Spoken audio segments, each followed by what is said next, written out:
everybody. No early show tonight, but I saved up enough energy for this one. Oh, Natalie in the eyes of Keith Jackson, the guy that used to do a lot of games over at the Coliseum in L.A., much to the knowledge of my new member of this crew, Marvin Powell III. It's his coming out party on the Sports Exchange. And boy, I'm going to make sure he talks about this from here all the way to wherever he wants to talk about it, because I'll have more information in here, bigger than Canada, baby. My information, it goes far and wide.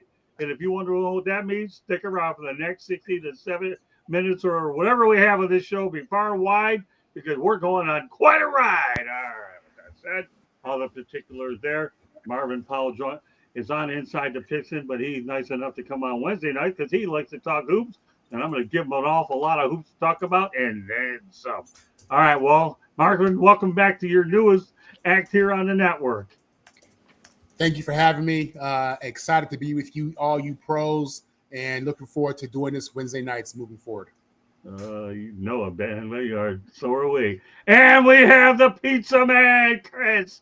Oh, my goodness. What's up?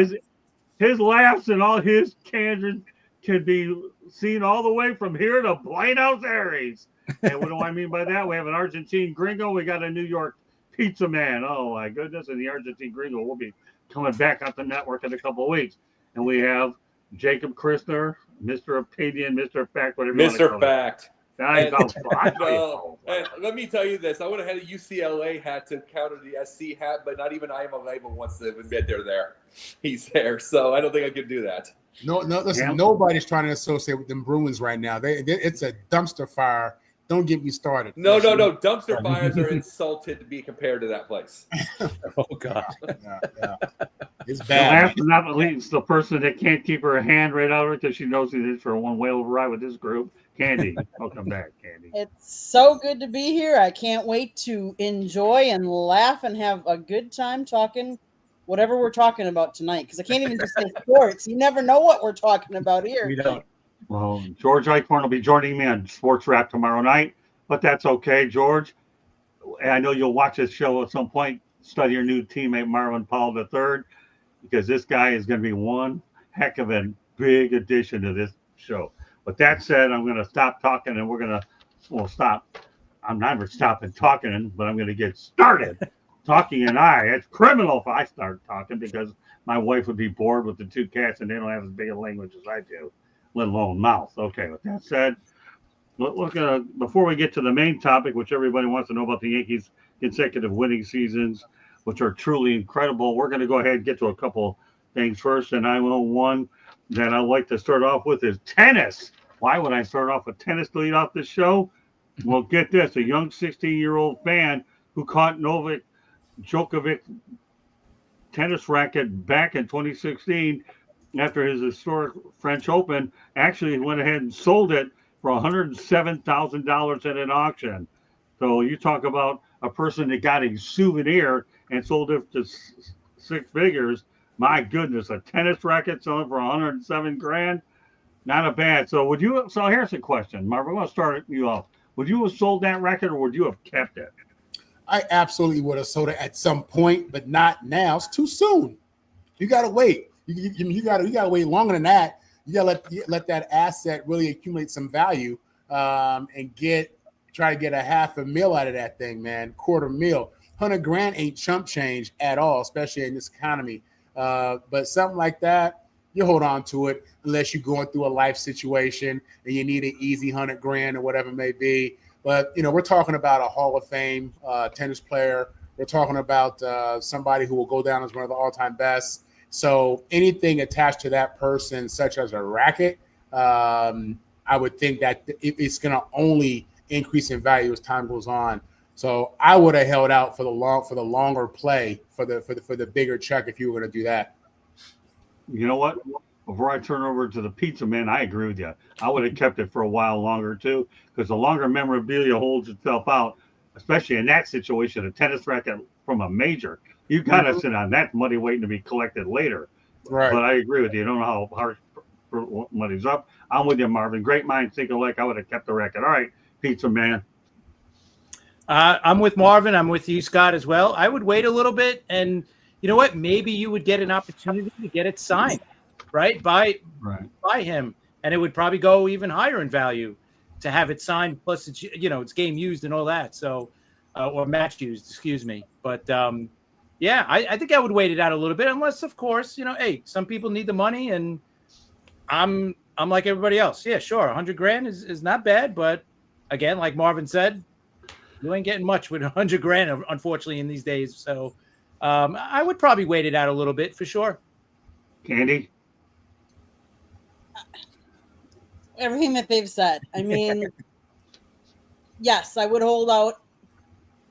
A couple years down the road, I don't know how much memorabilia is going to be going for in a couple years, because people aren't keeping possessions as much.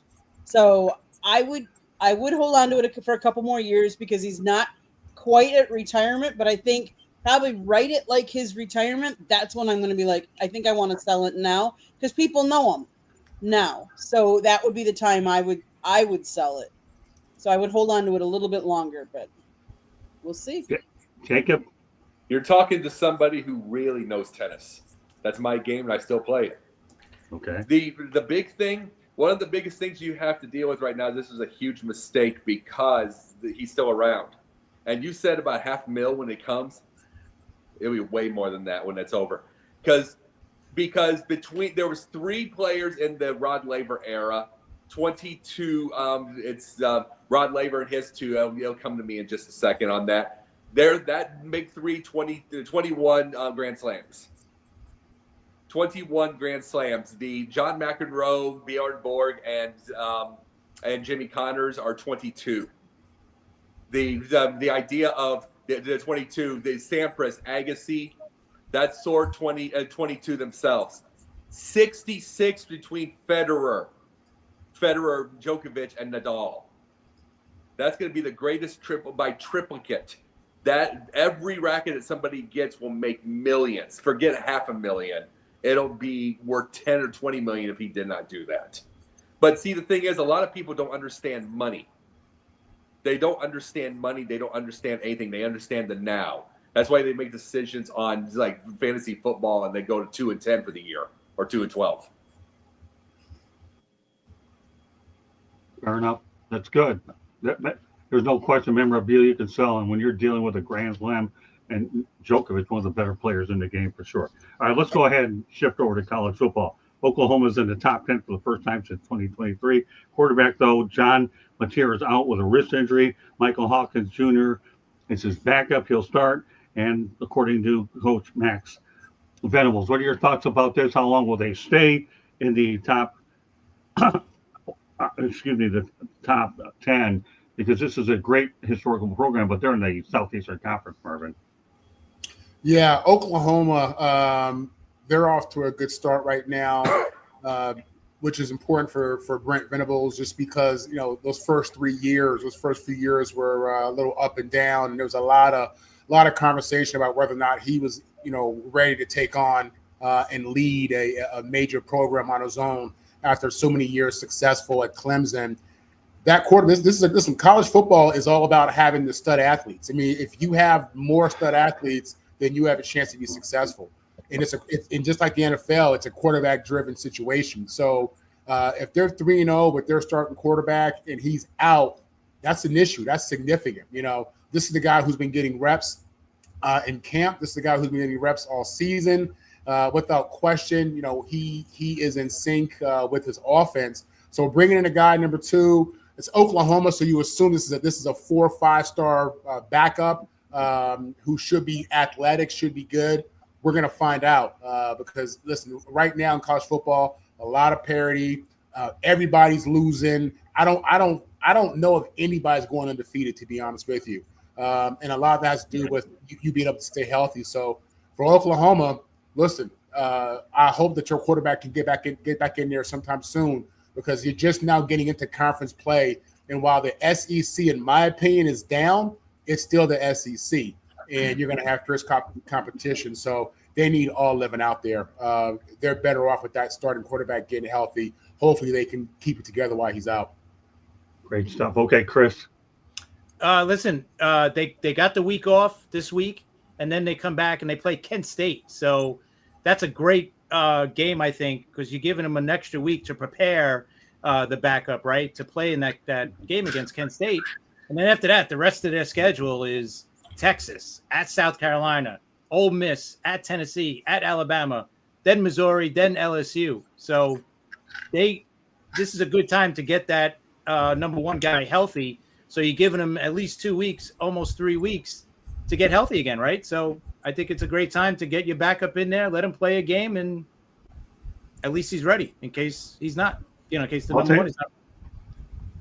I'll say one thing. Oklahoma caught my attention when they beat the Michigan Wolverines. I had Candy recording that game when I saw how badly they beat the Wolverines. To delete it, I didn't want to see this. But then again, I didn't know Oklahoma was that good. All of a sudden, when Tier goes out, you bring in the backup, and this team is still pretty good. I wouldn't rule them out. Candy, go ahead.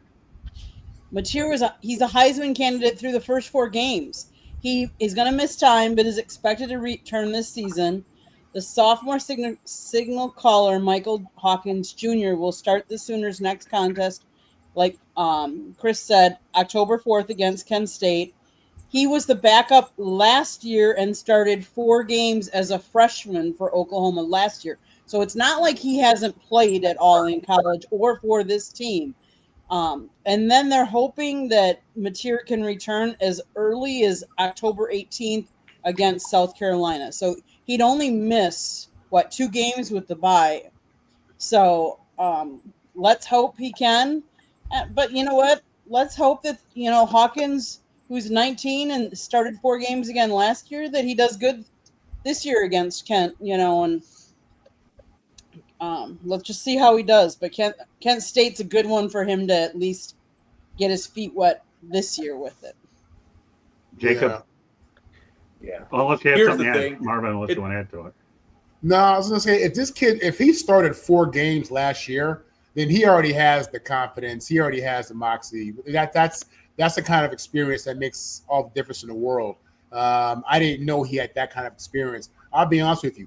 This kid's mentality is to go in there and try to win the job.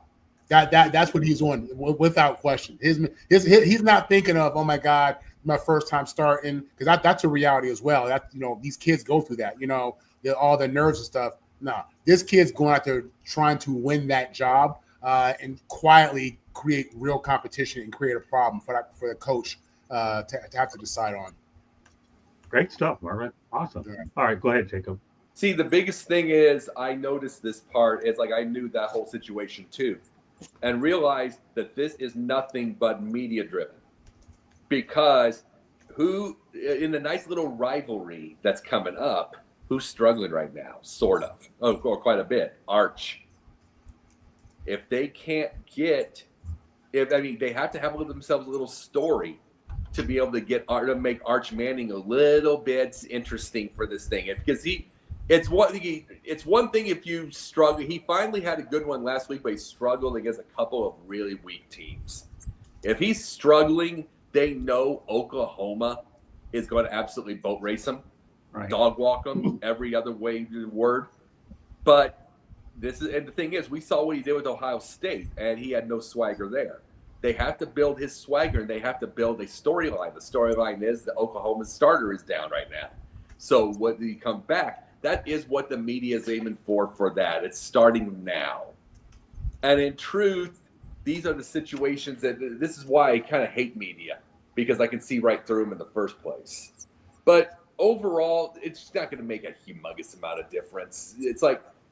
But because I have seen Texas completely dominate and Oklahoma come in and whip it and whip them, and then the other way around in this Red River rivalry.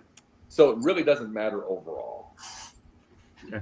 All right. Well, you know what? We'll stay in the Midwest. Caleb Williams in his first game without getting sacked at all. He had 4 touchdowns against 0 interceptions and a 31-14 win over Dallas, minus Micah Parsons, and we know Chicago Bears. So I got to go to Jacob. I had this topic in mind when I knew you were. I knew that. That's why I turned my head at you. Yeah, I know. My head at you. You have your head all the time on me. That's beside the point. So I have to ask you, Jacob. I have to give Caleb credit. He actually kept.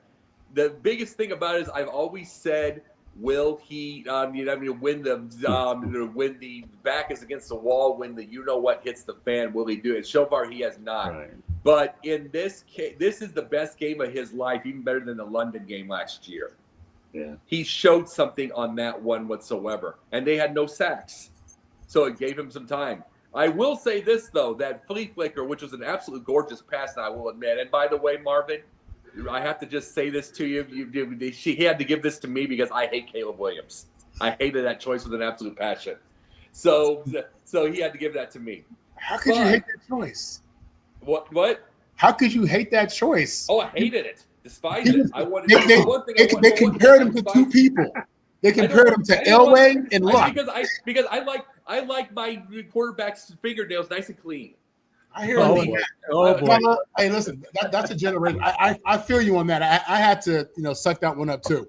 I'm not sucking it up. I'm telling the thing, but the big thing about it, this though, is I'm also going to admit when he played well, and he played well on that. But the biggest thing is I will admit that the flea flicker from DeAndre Swift almost got him killed because he floats it up in the air and tells him to catch. Yeah. But overall though, I mean by itself, that is the Bears have lost 12 out of 14, which means that was the first win. That was the first win over a first team, the first team court in the offense and defense in over 350 days.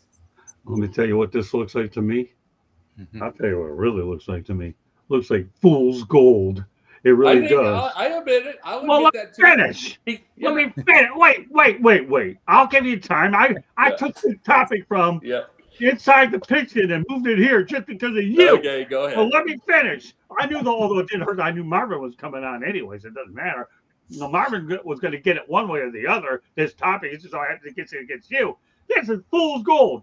Ben Johnson, man. I could go out there and make a lot out of Matt Eberflus's defense in Texas. Really? Seriously, really? I'm telling you, Jacob, I picked this topic because of you, and I knew Marvin would get it, but here's the deal, okay? Fool's gold. Remember that, okay? Oh, yeah. And by the way, hold it. I'm not done, okay? Micah Parsons is in Green Bay. Do you need a geography lesson?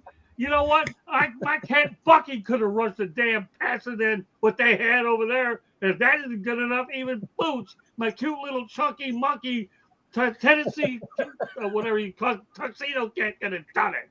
In fact, Boots would have done a good job. Would have killed him. Boots, he's such a cute little animal. I swear to God, he don't have a tail, but boy, he's got a belly. And he could have flattened that cotton-picking quarterback. But fool's gold. But that's why I brought it on. Now you can defend yourself. There's no defending. You're right. It's like, you're right because here's the deal. The only road game he's won is London. I brought up London. The only road game's won is London. He's got. I don't know if he's going to win. I don't think he's going to win Las Vegas. And the rest of that's the easiest one. The rest of them are like Philadelphia and Baltimore. He keeps playing badly in Chicago. That'll be a road game for him. Yeah, no kidding. And I'm agreeing with you on that. It's because I would forget fool's gold because it means even less than fool's gold. That's like by itself. But the thing, and by the way, I wanted Jaden Daniels, so I'm just letting you know that. But no, the big thing about it is the fact that they have not won against the first team in over 350 days, and I'm not sure when the next one will be. So I'm going to enjoy it for this time. I still want a different quarterback in there. Well, I like it when you're in that. I like it when you're in that inscriber sideline chat. That's when you get the best out of him, and that's what goes ahead and really gets me going. That's why I'm telling you, I feel like a genius with this topic. And I got Marvin here right there with me. You got my back, brother? Okay, first of all, if y'all recall, earlier this year, it came out that Caleb Williams' dad had, in the draft process, had been kind of looking somewhere other than Chicago. They didn't want to go to Chicago. They were trying to avoid Chicago because Chicago quarterback killer. Now look at Caleb Williams. He's in year 2. He's had 3 offensive coordinators and 2 head coaches. He's only played 20 games in the NFL. 3 offensive coordinators, 2 head coaches. With that said, I think he had a good rookie year considering, and I think he's still on track for everything that he was mentioned to be, said to be coming out. Listen, he's young. Again, we've been spoiled by Lamar Jackson and Patrick Mahomes, who in year 2 and in year 3 were MVPs, Super Bowl MVPs. So now that's the standard. So for everybody now, for every other quarterback if they don't come out the gate looking like that, we're talking about getting rid of them. And now you look at Daniel Jones. Okay, you look at a guy like Daniel Jones who takes that whole mentality and turns it upside down.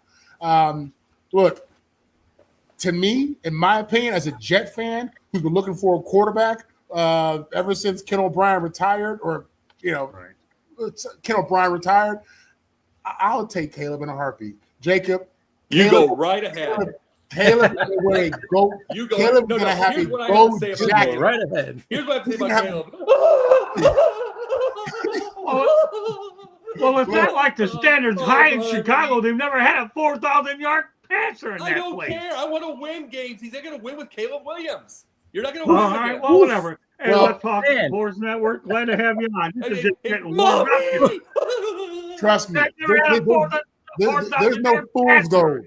There's no fool's gold with Caleb Williams. It is fool's gold. No, I know. I'm just baby wimp. No, you know what? Where the fool's gold really is? It's with Ben Johnson to think, what can he do with him? Caleb Williams, you're right, Marvin. The recipe for failure as a quarterback is go through several head coaches and offensive coordinator. How many times do we see quarterbacks wreck because those two places are not stable? I'm with you, Marvin. I covered Detroit Lions for a lot of years. I went through a lot of them.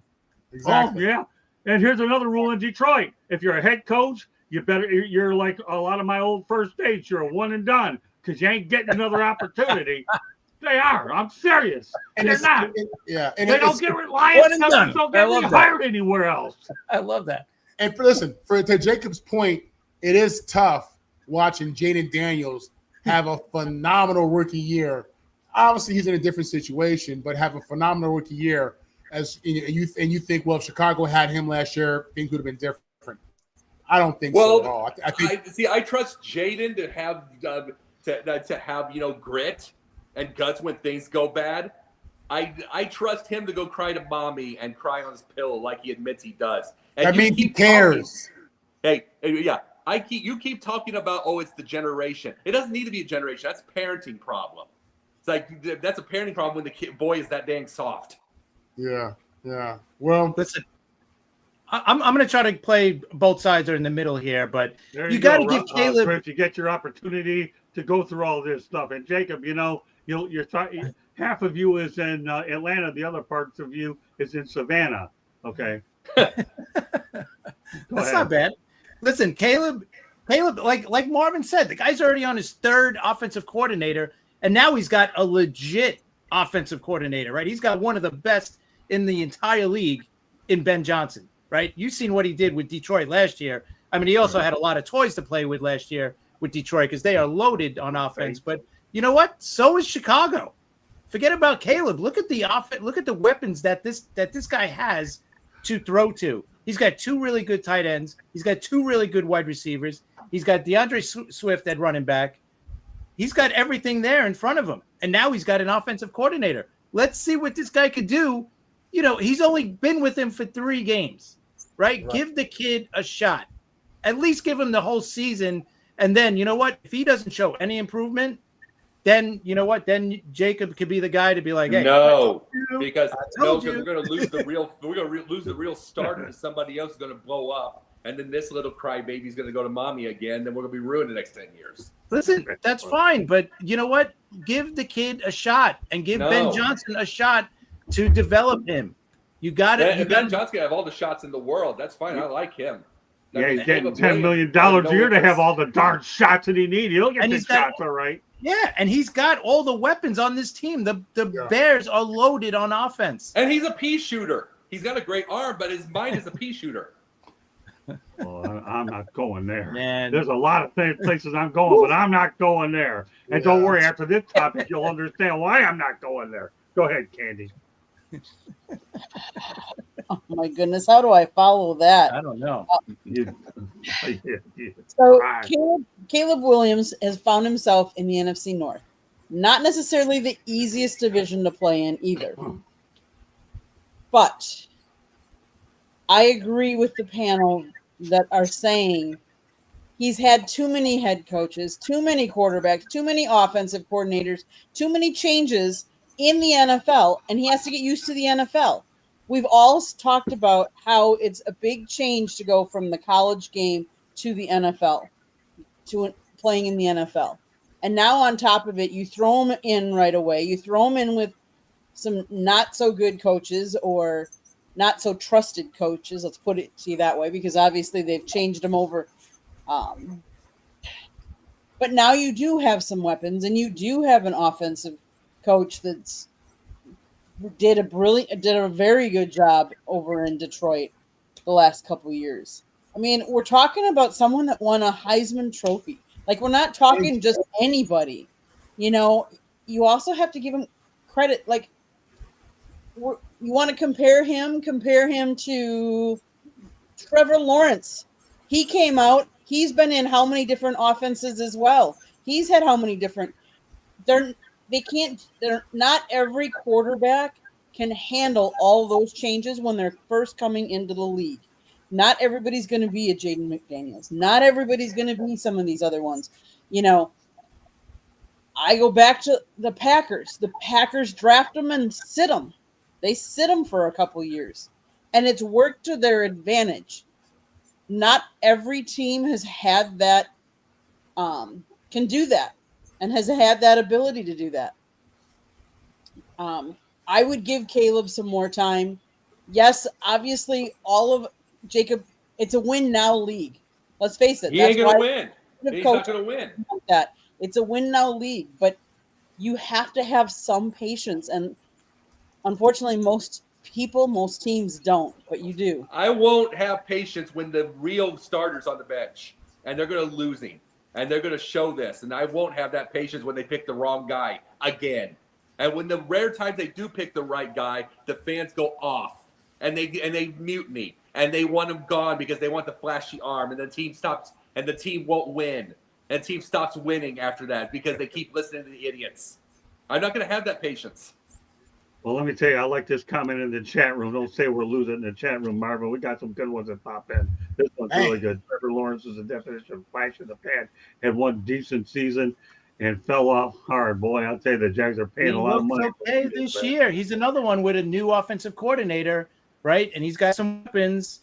So let's see what Trevor Lawrence can do this year. But he's got obviously more years than Caleb. But I think Trevor Lawrence might show you a little bit more here this year. Cohen's a really good OC, right? And he's got the weapons on offense. Let's see what he could do. You know, it's a big year for Lawrence because he's been he's been very inconsistent his whole career, but he's also gone through how many coaches, how many offensive coordinators, right? Yeah. I mean, have we learned nothing from Baker Mayfield?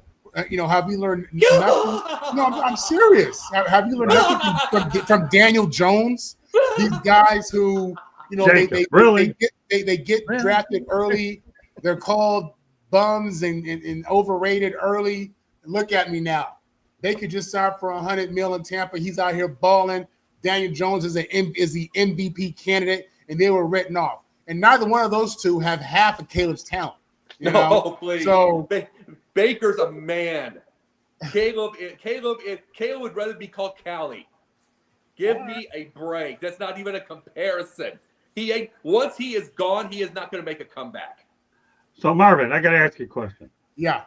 You having a good time so far? Great time. I love it. Well, wait till you see this next topic. Now you know what you signed up for. Yeah, let's go. Here we go. All right. I've been waiting for this one, but I had to break the Colts in here earlier. No, not the Indianapolis Colts, but these Colts for this one. I've been holding on this for a while. You never know when you have to play that card. Chief CEO Tavia Hunt, the blast, the critics are celebrating Charlie Kirk's assassination when a man's life ended in public for having a different beliefs, leaving a wife without a husband, 2 children without a father, and you dismiss it or celebrate it. That has nothing to do with who he is. That is a reflection of who you are.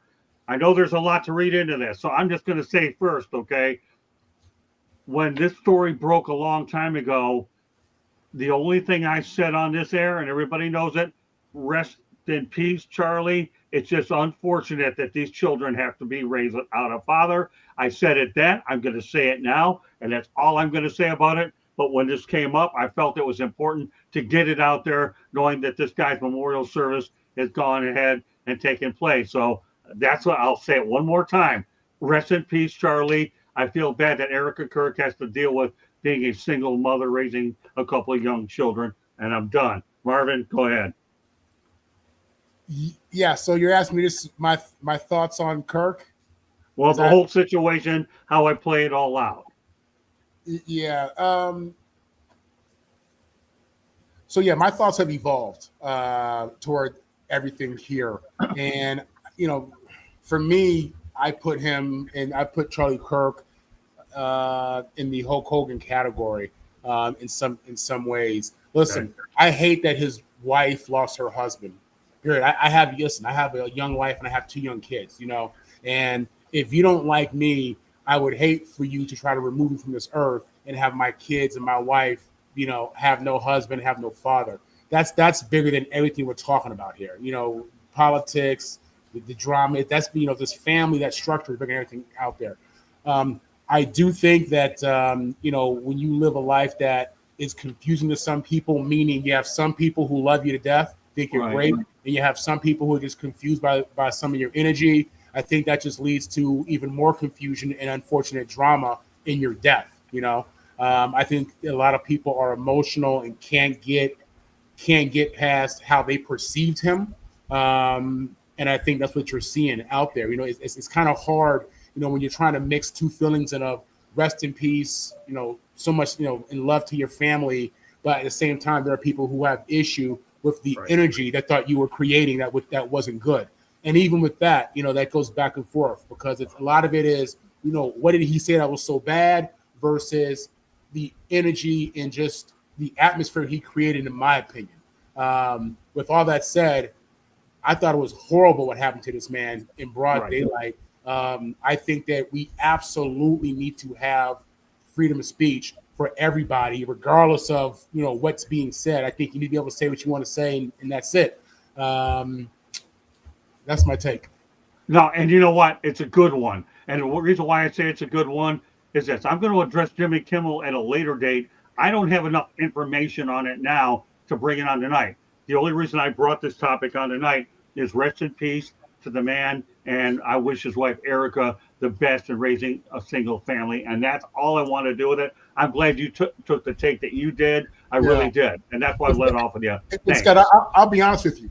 Ever since the last president election, I've really removed myself from a lot of the surface political, jargon that's out there. I don't even dabble with it too much anymore. But I'll say this: I didn't even heard of Charlie Kirk before he passed away. The first time I heard of him was the day he passed away, and I wonder how many people are the same way and they're becoming emotional. I don't know. I don't know how much of this is genuine and love. I don't know versus just political.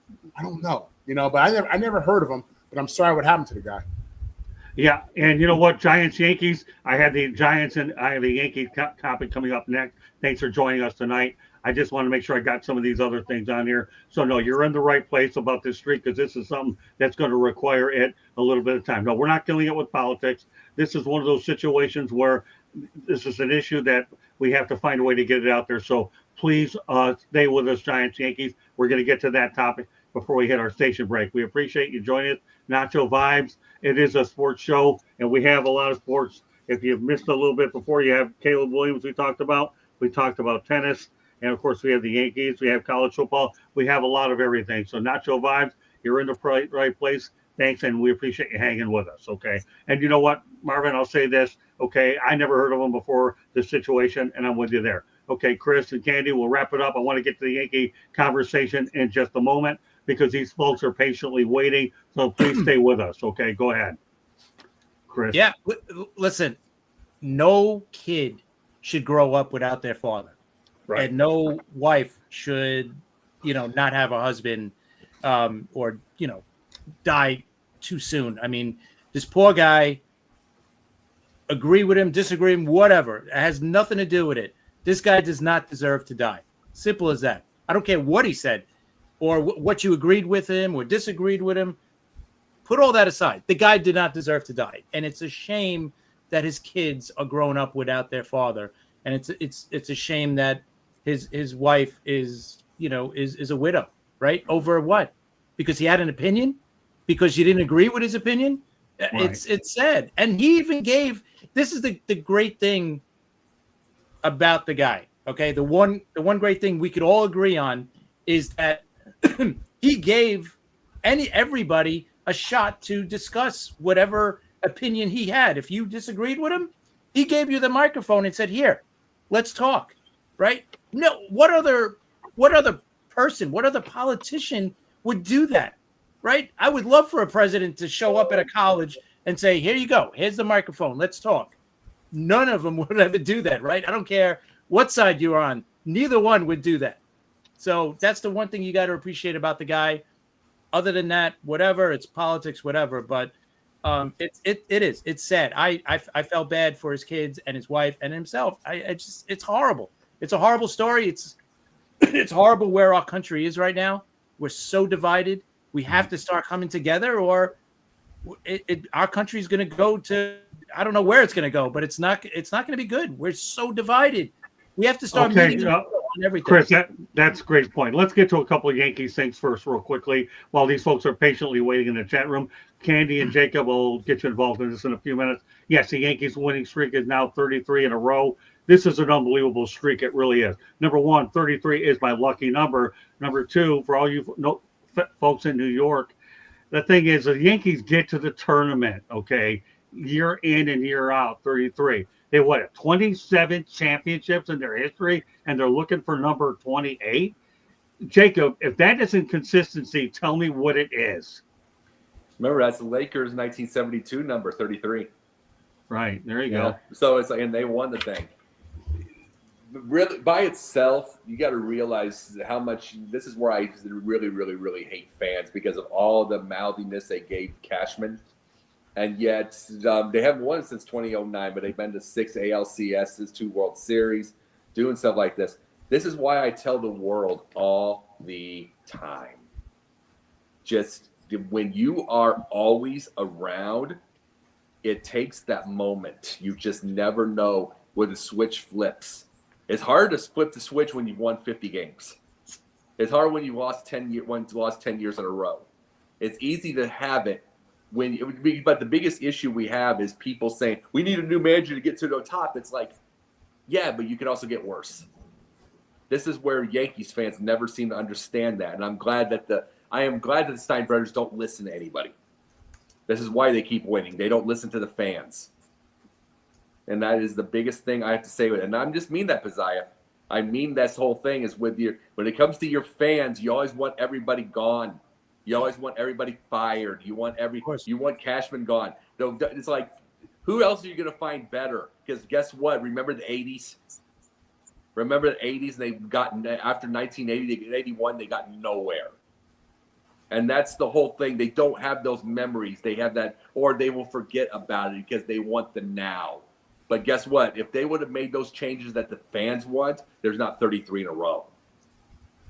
Okay. Candy, are you noticing what I'm noticing? Okay, go ahead, comment on this, and then we're going to go back to the other topic to finish it up. Go ahead. I mean, let's face it. The Yankees are the highest valued MLB team out there. They're valued at over $8 billion. Excuse me. They have one of the highest payrolls. And they're historic. They're franchise. I mean, so is it surprising that they're always up there? No. Like I said, they spend money. They get the guys that they want, and they get production out of them. And I'll leave it at that. Marvin, you love the New York area. Yeah. I grew up a Yankee fan, Yankee Dodger. Candy just said it. I mean, when you got the money, you can bring in the talent. And when you bring in the talent, typically the results should come with that. We've seen examples of salary cap in the salary cap era where a team who wasn't spending that much money has done well. But the reality is, if you're consistently spending that bread, then you should over a period of time have the results to show for it. And they do. All right, Chris, your topic. Go ahead. Listen, 33 straight winning seasons should be celebrated more, especially by Yankee fans. But unfortunately, a lot of Yankee fans, including myself, we got spoiled, right? In the late 90s, early 2000s, right? With all the World Series, 4 and 5 years. Yeah, we did get spoiled. So now it's World Series or bust every single season. But it can't be that way because it's a different game now. Now you got 3 wild cards, so you have to go through more rounds in the playoffs. So it's not an easy thing anymore, regardless of how much you could put. Like, look at the Mets, right? We were just talking about before the show started. $340 million payroll, and they may not even make the playoffs. So money doesn't guarantee you anything, right? You could have the highest payroll. It means nothing, right? You got to still put together the right team. So, Chris, the big thing, this is the thing I'm trying to say with that. You're talking to the Cubs and Bears. I say it based off of this. I say it based off of this thing. I'm not going to go to where we were talking about earlier. I'm talking about going back to Lovie Smith. It's like they had their Super Bowl and then they had consistency. They fired him at 10 wins, and since then they've had 2 10-win seasons in 15 years. But Bears fans wanted him gone. Again, listen to the fans. Yankees don't listen to fans, which is why they win. And it's like, and that's the thing I always try to say to fans. You don't know. You keep wanting to insert the warm body in there over somebody who's been doing it long time. You keep wanting this. What are you going to do? What if you get the wrong one and it's 10 years out? Then you're going to throw a complaint and lament. The one thing I hate with fans is they lament. Well, you are the reason there's a problem. That's why I'm glad the Yankees don't listen to the fans. They let them buy their merch. They let them buy their food, their tickets. But they don't listen. That's why you keep winning. And another stat, just to add to it, this year, right? They're in the playoffs. This is the 60th time in their history that they have made the playoffs. That's another thing that should be celebrated more. Like I don't want to be a Rockies fan or Pirates fan where my owner is not caring about winning. Right? The thought that people think Hal doesn't want to win or he's cheap or something like that. The guy's got one of the highest payrolls every single year. That shows a lot. That shows you that he wants to win.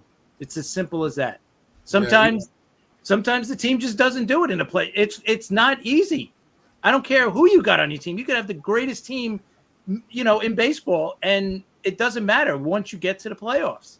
The playoffs is a totally different season, right? We've seen great teams not win the World Series because of the playoffs, because they have to win these games in the playoffs, and things happen. The playoffs, once the playoffs start, I always say it, everybody goes back to zero, right? It doesn't matter what you did in the regular season. It means nothing when the playoffs start. Once the playoffs start, you could look at Judge, right? The 50 home runs, the 62 home runs. It doesn't matter. It matters what you do in the postseason. So you're back to zero. Everybody's back. Well, the teams that made it to the playoffs are back to zero. So it doesn't matter. So it's a whole different season, and we'll see what happens. So I agree with you. Here, I'm sorry, Marvin. You have something you want to add to it real quick? And no, I would say the Yankees are victims of their own success. That's really the bottom. That's what it comes down to. Yes. Yep. All right. Well, let me add this. One thing about the Yankees is this. I've watched Michael Kay a lot of times, and I do subscribe to some of the things he does. Michael Kay is one of the greatest people you'll ever meet.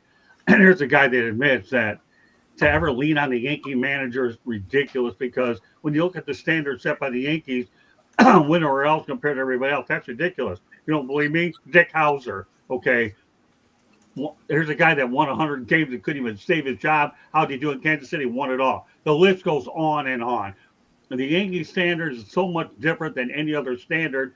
And let's face it, reality, the only organization many years ago in the Steinbrenner era that went out there and produced a lot of great players and traded them out. The only one that didn't get traded was Don Mattingly. And Don and I are close as you can imagine. We stay in touch every now and then. And, of course, I had an interview on the South Florida Tribune YouTube channel, which I encourage you Yankee fans and Giant fans that are out there, go ahead and check it out and please subscribe. Don Mattingly is on there, and I had a good 9 or 10 minutes with him alone. So the Yankee standard is what it is. If you're not happy with 27 championships, why don't you see how the Seattle Mariners, who are looking to get to their first World Series ever, the Colorado Rockies never even won a World Series, and all the other ones that haven't. Even the Miami Marlins have a couple World Series championships. So the Yankees are what they are. Jazz Chisholm wants to stay there, is what he does.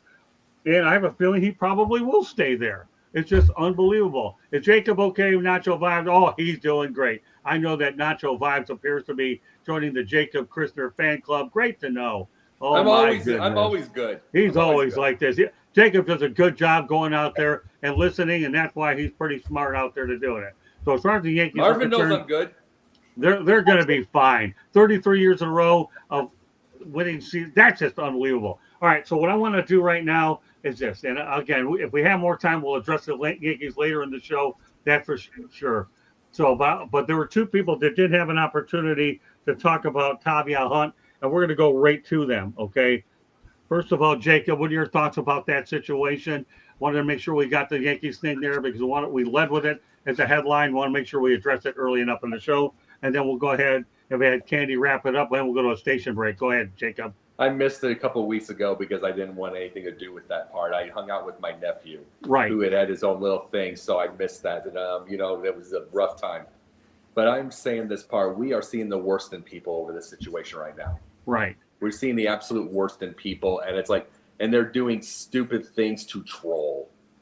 And this is the worst of the internet to be able to get something like this. And this is what people don't understand. The internet is not real. Right. It's like, really by itself, you'll get 5% people that are acting like morons, and they're the ones listening to the rest of the bots. They're listening to the rest of the bots that's just raising this thing going on by itself. If you saw that memorial, it was 200,000 people between outside and inside. Then everything like that means people that step on grass went there. It means there's more of that than there are online. But the online gets louder. The online got louder, and it's like the biggest thing that I would say this whatsoever, if every single person took about, I'd say 1 day a month off and just like stepped on grass a little bit and met people, you meet them all. Heck, being an Uber driver. I was an Uber driver 5.5 years. I had 60 different countries in my car. 60. I counted them through and through. You meet people. Once you do that, and I'm saying 2016, I had a Trump and a Hillary supporters sitting next to each other with their uniforms on, with them together, and they got along. I thought we were going to have a war in there. They got along. When you get off the internet, you get off that thing, people love each other. People end up loving each other. You find a lot more in common than you think. So we're just finding the worst in people because they're listening to a bunch of bots online. And Jacob, I want to make sure that I keep things on point here, okay? I understand this is a sensitive subject with you. Don't get too emotional. All I'm trying to do in this situation is make sure that we understand the reality that the only reason why I brought this up is don't lose sight of the single parent effect. And that's all I'm saying. Rest in peace to the guy and the single parent. That's all I'm going with this. Let me finish. I feel for that. That's all. That's the only reason why this topic has been brought up. There are other ones that are far more candid than this, but this is one I felt we had to get out there because of the nature of it. You can't avoid everything. I'm just saying the single parent. There's a lot of single parents in this society. Unfortunately, this woman is one of them. Candy, you'll end the topic, and then we'll go to a station break unless somebody else wants to add it. I want to close the topic out. I just want to add something real quick. I just want to, because it brings up other things, right? Because how many times have we seen kids getting shot in schools, right?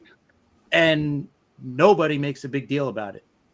You get the thoughts and prayers, and we move on, right? Meanwhile, there's kids being shot in schools, right? Sandy Hook, we had like 20 little kids, 20 first graders shot to death. So now there's parents that don't have kids anymore. They were the same age as my daughter at that time. I cried that night, but I couldn't show my daughter that. I couldn't show her that I was worried about her going to school now because this is coming, because I don't want her to get nervous. There was no way I was going to do that. Now she's in school. Now she's in college, but I got to worry about that too. Right. But now, we're going to have a whole big thing for this one guy. And it's great. Trust me. I have no problem doing that for him. But what about all these kids that have been shot year after year after year after year? And all we get is, thoughts and prayers, and we move on to the next one, right? Until the next time comes. And then guess what? Thoughts and prayers, and we move on. We need change in this country. What it is, I don't know. I'm not smart enough, but something needs to change in this country. Something. What it is, I have no idea. That's for another show. Let's Right. get back to the fun stuff, the sports stuff, and all that. Oh, don't worry. There's plenty of it here. Marvin, I brought you on for the NBA. There's a lot of hoop stuff to go, man.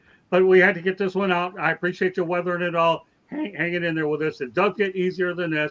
Okay, Candy, give us the last word. We go to a station break. And believe me, there's a lot of great humorous stuff left on this show. Mark my word, and more college football. The one point that I would really try and emphasize is we lost the word, and I'm going to use this word, respect, because we've lost respect for other people. Just because you have, let's face it, Chris, you have a different sports team that you follow. I should disrespect you because you follow a different team? No. Just because you are different, just because you believe different things does not mean you are not a person that should have respect. I should respect you.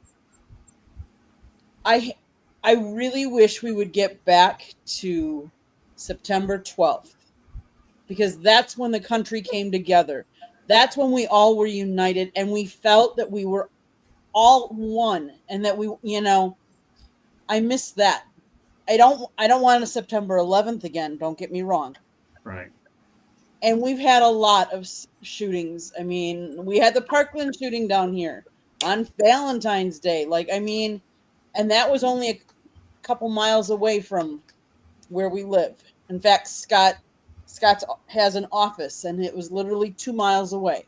He literally drove past the McDonald's that the shooter was at one point. It's sad. But part of it is we've lost respect for other people. We don't care about them or their families. It's my way, or, that's it. And that's what I really, and I don't know how we get that respect back. I don't know if you teach it. I don't know if you have to show it, but part of it is because people don't value other people's lives. Great stuff. Candy, station break. Okay. The South Florida Tribune Publishing Company published a book, Lessons from the Microphone, Tuning into the Enduring Wisdom of Visionary Leaders. It is written by our host, Scott, the Motor City Madmouth Morganraw. It is available on Amazon, Barnes & Noble, Kindle, Google, and Apple Books. It talks about Scott's 40-plus years in the media business and how it has evolved. Old school media versus new school media. There's also a link on our website, www.southfloridatribune.com, where there is a plethora of other great content, so go check it out. If you like to listen to podcasts, you can find us wherever you get your podcast. If you'd like to advertise or sponsor a show, call Scott, 954-304-4941. If you want to be a guest or have topic ideas, you can always email us at southfloridatribune@gmail.com. If you see that red subscribe button, that lower right-hand corner, click it, like, and share us, and turn on your notifications. That way you're notified whenever we do go live. Do want a preview. Watch for more details coming soon and when, but we are going to have a series on CTE and a former Olympic bobsledder. So watch for more details on that. Back to you, Scott. And also, just a reminder for all those individuals out there, we'll be bringing the National Hockey League back on in a couple of weeks from now on Sports Wrap. So we have our hockey show coming up as well. We're building up a lot of good guests. I'm interviewing a few other people for the show. So I hope you can join us for the National Hockey League here on the South Florida Sports Network. So get ready, hockey fans. We'll be bringing it back. I know there's a few of you out there that are excited about it. And do people even watch hockey? Well, I don't know. Depends. But we'll see. But I'm going to tell you, when we get done with a gangbuster of a show, Marvin, you don't worry. I don't need you on hockey. I got a lot of people there. I need you for this show. Basketball, football, and stuff like that. Don't worry. It does get easier than this last topic, I promise you. So people even watch hockey today? Oh, really? As Keith Jackson would say. With that said, as promised, although I do have another interesting non-sports topic I want to get to before we get to the real heavy stuff. In Russia, tulips were once more expensive than gold. Can you believe that? Tulips were once more expensive than gold. What are your thoughts about that, Marvin Powell, before we get into some stuff? What's more expensive than gold? Get this. At one time in Russia, okay, the tulips were once more expensive than gold. Tulips. Tulips. Yeah, those things called flowers, tulips. I don't even know about my that wife stuff. loves them. My wife loves Oh, it. does she really? Good. Then I'll tell you one thing. She, I mean, I don't know about Russia these days, but she'd love Russia if they were more expensive than gold. But what are your thoughts about that? Tulips are more expensive than gold. Man, I tell you what. I mean, gold has been the standard for so long. It's hard to even fathom that. I don't really have a lot of words for that. That was a different time, a different day. Man, I wish we could go back to that. I can grow tulips easy. You know how hard it is to get some gold out here? Just to get some real gold, go out to San Francisco, gotta get one of those metal pans and go through that whole process. There's plenty of things to pan now. It's on the streets. It's a little brown, but exactly. Yeah, but that's something to say, Scott. I can't imagine a world where tulips are valued more than gold. But you know what? You can imagine a show where we come up with this information. We got natural vibes eating it up there. What's the source of that? Sounds interesting. I want to read more. You know what? I'm also looking to read more out there because I've always been interested. I'd like to go ahead and understand more about cleaning companies out there as well because I may need one of these days here in my condo. You never know, though. I mean, we come up with all kinds of stuff. Yeah, we are a sports show, but let's face it, really, we're in prime time, man. And the one thing about our network is this.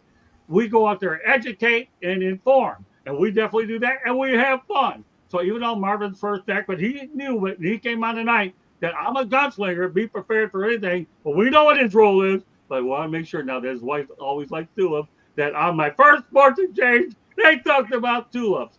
Now, do I ever tip you through the tulips? No, I probably follow them because I'm so darn uncoordinated, but that's beside the point. But all right, Chris, are you enjoying all this wackiness? Because I know Nacho Vibes is. Yeah, I'm going to stick with the gold over the what you said. Tulips are worth more than the gold. Yeah, I'm going to stick with the gold. You could keep the tulips. I'll stick with gold. I'm sure Jacob's going to stick with the gold too. Go ahead. Well, that's a good segue. What are you going to say? I'm not going to tiptoe through the tulips. I'd rather pant for the gold. There you go. No, but the by itself, you got to realize that you go back to Germany back in the 30s when the inflation was like at 1,000,000%. Bread was almost worth more than $1. So you get to that situation sometimes in these countries. Okay, Candy. The idea that tulips were worth more than gold refers to a historical event called Tulip Mania in the 17th century Netherlands. During the Dutch Tulip Mania, the prices of rare tulip bulbs skyrocketed to unsustainable levels, becoming more valuable than gold. Sometimes the rare tulip bulbs became incredibly high, sometimes costing as much as a house or as a skilled person's annual salary.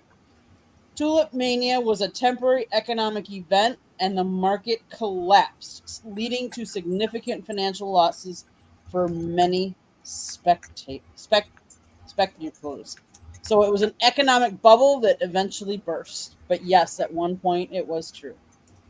All right, well, there you go. Now you have it. We're going to take a break from the non-sports. I give it to you pretty good. Now we are talking basketball. You ready, Marvin? Because I got some good stuff. Jacob, did you get your opinion on the tulips and the gold? Everybody good? I did, yeah. Good, all right. Now let's go back to basketball. All right, Marvin, we're going to get you started off easy with Charles Barkley, and then we're going to talk about Bob Ryan, okay? And I will be mentioning a lot about Charles Barkley on this show because what is he in? He's in my book, right? He's a picture of Charles and I. How do I even know this stuff? Well, you never heard of anything called research? Yes, yeah, we know Cleveland defeated Detroit. Sad but true. That hurts, but I'm not talking about that tonight. I enjoyed the Yankee talk better. I saw the Tigers sinking ship after that pathetic trade deadline they have, and that's as far as I'm going with it. All right, Charles Barkley, Marvin, we're going to you. He's my leading one. And when will you bring on Megan Price when we bring her and Marvin on together? Oh, we'd be really opening up then. And that reunion will come soon enough.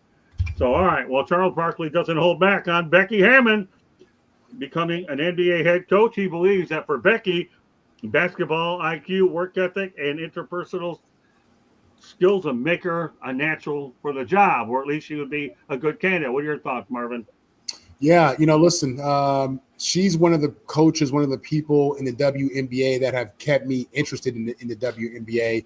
I know she spent some time with Popovich down there in San Antonio, and I mean, she has been mentored, and she's kind of been through it with some of the best in the game. And when you hear these men praise her and talk about her the way they do, you have to buy into it. You have to believe it, and then you see her as a coach with Vegas out here winning championships. She has the best player in the game. It's inevitable. I think it is inevitable that in the NBA you are going to have a female head coach. It is coming. And to be honest with you, I expect her or whoever it is to do a great job. At the end of the day, what it comes down to is just communication, your ability to communicate with that player, motivate, teach, and instruct. And I have no doubt that Becky can do it. And I think Charles is right about her. I think she's on the rise. Jacob? I've been saying this, Marvin. I have been saying it. And Candy's heard me say a thing. I said this about her by itself. The one thing that irritated me was hearing that the Knicks tried Dawn Staley out. Of course, it didn't happen and all that kind of stuff. But here's the deal. This isn't a thing against Dawn Staley. She's a tremendous college coach. Look at all the credentials there. But your professionals in college are a different breed of animal. And Becky Hammon has won a title in Summer League with men. Exactly. She got men together. And that is the big thing. It's like, quit trying to there are people they're forcing women in, like a Dawn Staley in on an interview that's not going to happen in the first place. Right. Why didn't you call Becky Hammon, which you could have hired? That's my point I'm bringing on something like this. Quit delaying it. If you're going to get a woman coach, get the one that's coached men, knows how to get there. Okay, you have a women's college coach going right into the men, or you have the coach who's coached with Popovich, who's coached in Summer League, who's gotten all of them, and who's gotten a title. What are you waiting for in the first place? If you're going to make that move, make it with somebody who's got experience. Oh, that's an excellent point. I'm glad you talked about coaching men winning a Summer League title. Great stuff. All right, Chris. Listen, Becky Hammon's going for her third championship in Las Vegas this year, right? Third championship in 4 years, right? Great player. Like you said, she's already coached the men to a Summer League championship. She's done it in the women professional basketball. So why not give her a shot, right? Like you said, get it done. Like Jacob said, make it happen, right? Let's see a woman do it. I'm dying to see it in baseball. It's going to happen. It's going to happen eventually in every sport. It's simple as that. It's very close to happening in hockey. It's probably going to happen in hockey, possibly even before any other sport. But it's going to happen. So why not? If you're against it, if you don't think a woman could coach men in any sport, then I really don't know what to tell you, right? Because they're going to say, oh, they never played the sport, so they can't do it. Yes, some of them have. It's as simple as that. And there's some great coaches that didn't play or that weren't great players, right? That were men that went on to become great coaches. So it's just give them a shot. Why not give them a shot? Get it done. Nancy Lieberman played with men. Lieberman played with men in small leagues. She could have coached men. Listen, I am all for seeing a woman coach in any of the sports. I don't care what sport it is. If she knows the sport, then yeah, make her a coach. Why not? Candy? So I have a different perspective, obviously, than you guys do, because I am a female. So my thing is, do we really think the NBA is ready for everything that goes with having a female coach? Because let's face it, yes, supposedly Dawn Staley did interview, but she asked tough questions back, and she thinks that that's the reason she didn't get the job. I don't know that they're ready for a female coach.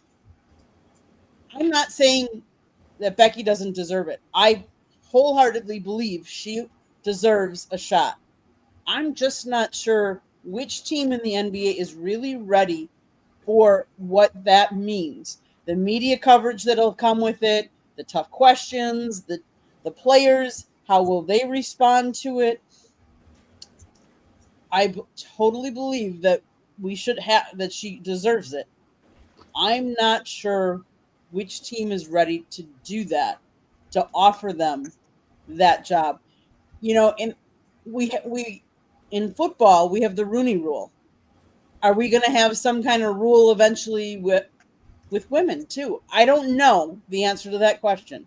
I'm just posing it out there.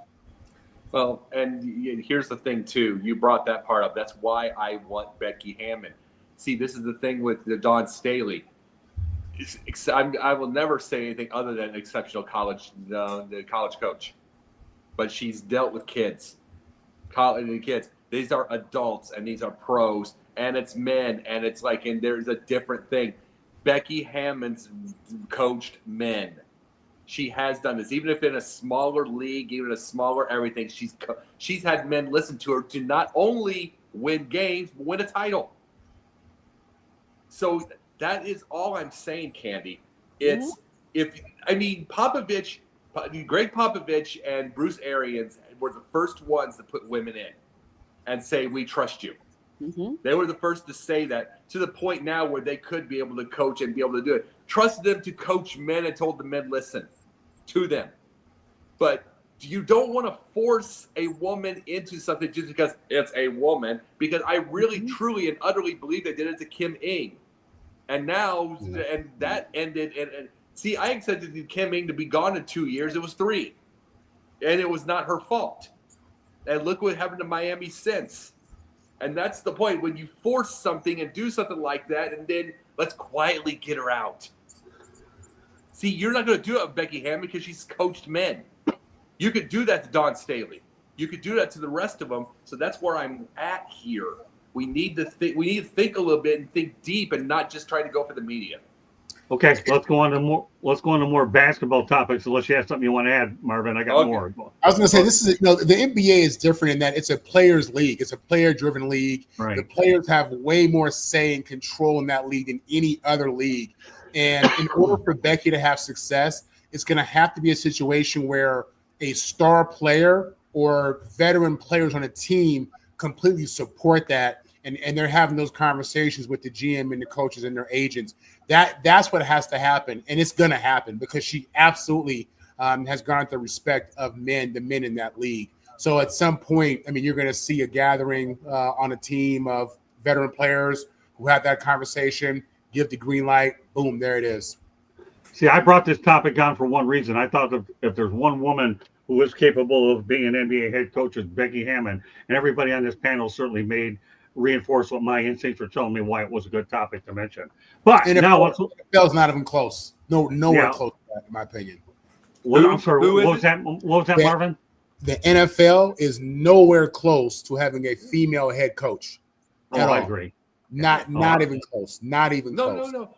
You're correct. And I'm not saying that it's good or something to say this is not. I couldn't even imagine. I haven't been in an NFL locker room in 25 years. I couldn't. They already have coaches in the NFL. I know that, but we're talking. Listen, having staffers and having a head coach, that's two different things.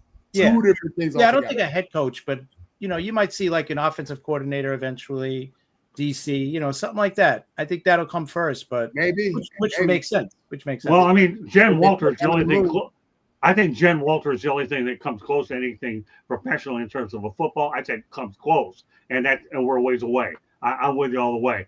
But I'll tell you what. Let's go on to the next NBA topic because I promised Marvin to be my NBA guy, and I'll tell you what. We're going to go frequent flyer and postal with this guy, Marvin. I'm telling you, no, it's good. I love the dialogue with this group. This is the first time I've got this group together, so it's pretty tough. And I hit you guys with some pretty tough stuff already. And we have a couple people that have tuned out in the chat room because obviously they're really interested in a couple of interesting things out there, and it is what it is. But we'll leave it at that. All right, so let's talk about Russell Westbrook.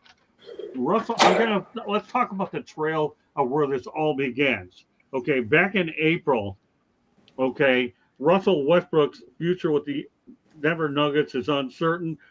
In a Nuggets 124 to 116 loss, the coach benched him for another player. Westbrook had a player option worth $3.4 million. Evidently, he apparently declined it. We'll continue on. In July, he met with Sacramento in free agency. No deal got done there. August 21st, Russell Westbrook may enter the season as unsigned. All of a sudden, reality's begun to hit him.